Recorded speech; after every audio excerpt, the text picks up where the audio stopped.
All right, here's the divider again. And it has a little stretchy strap that holds it in place. You take this, you unroll it, and you have two buckles that hold this in on the other side. And I'll show you those in just a second. These are actually straps, and they go into a buckle type keeper, and they're just 1-inch nylon strap. I'm going to turn the video off real quick and just show you them mounted on, okay?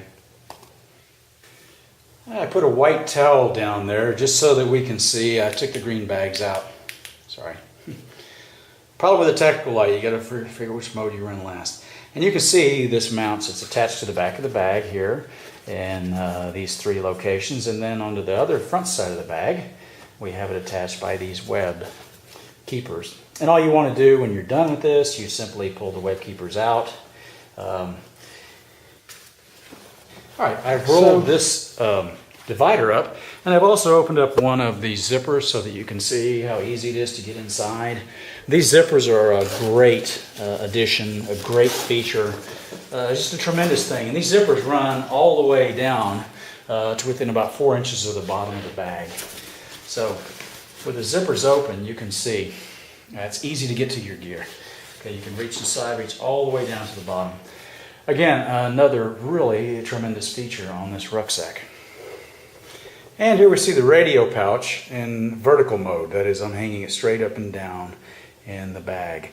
It can go vertical, or you can mount it, you can swing it out of the way, and it can be set aside easily. And once we get everything in place, we just cinch it up,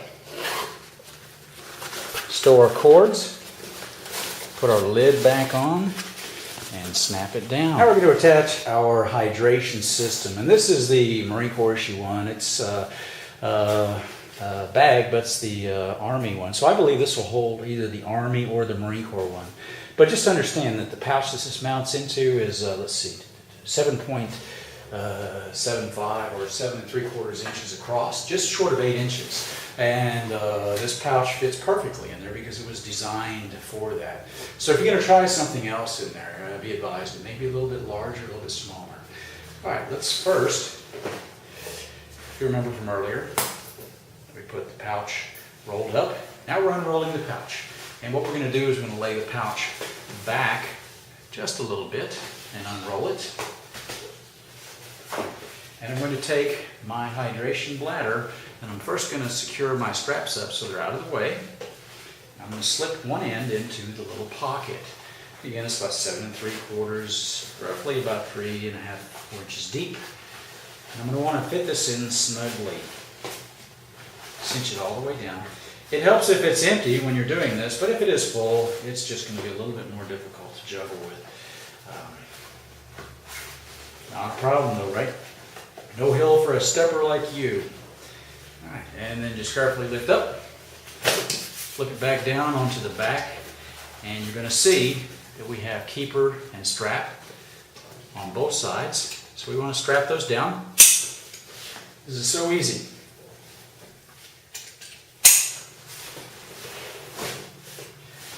And last but not least, we want to make sure that we have our hydration tube going around the proper side. I like to have my hose to the left because my weapon goes in the shoulder on the right, so I don't want anything on the right side.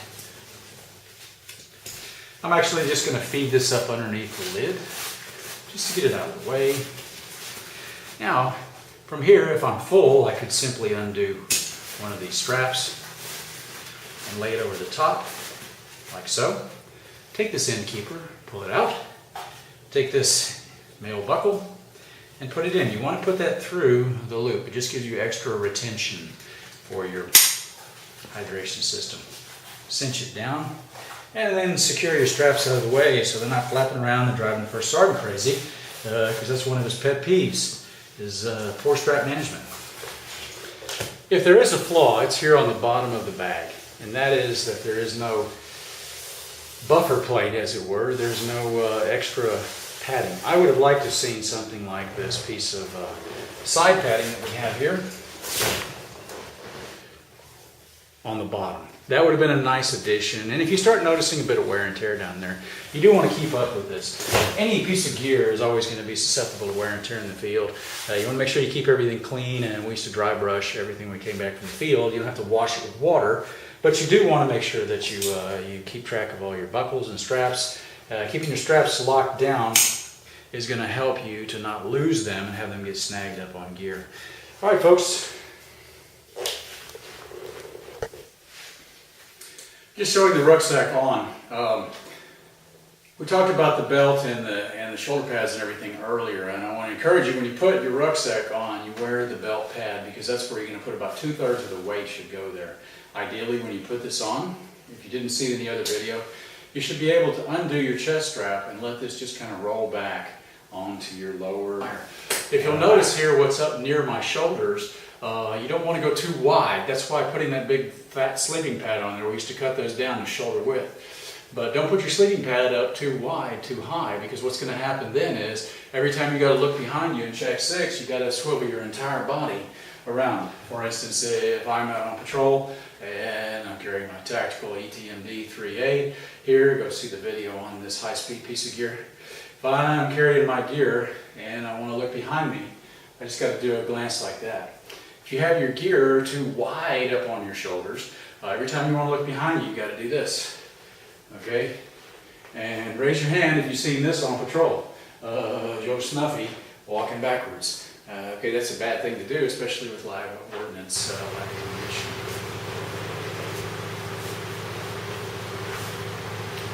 Hey folks, this is Maineprepper, and I'm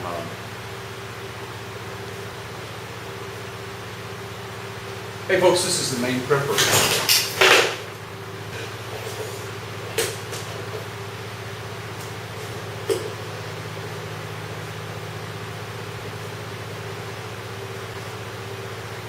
Hey folks, this is the Maineprepper, and today I'm here with my U.S. Marine Corps ILBE.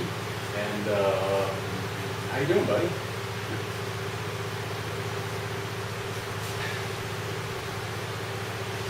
Hey folks, this is the Maineprepper, and I'm here today with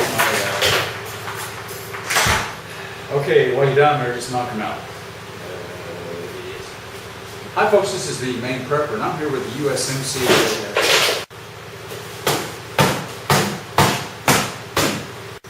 Hey folks, this is the Maineprepper here, and go ahead.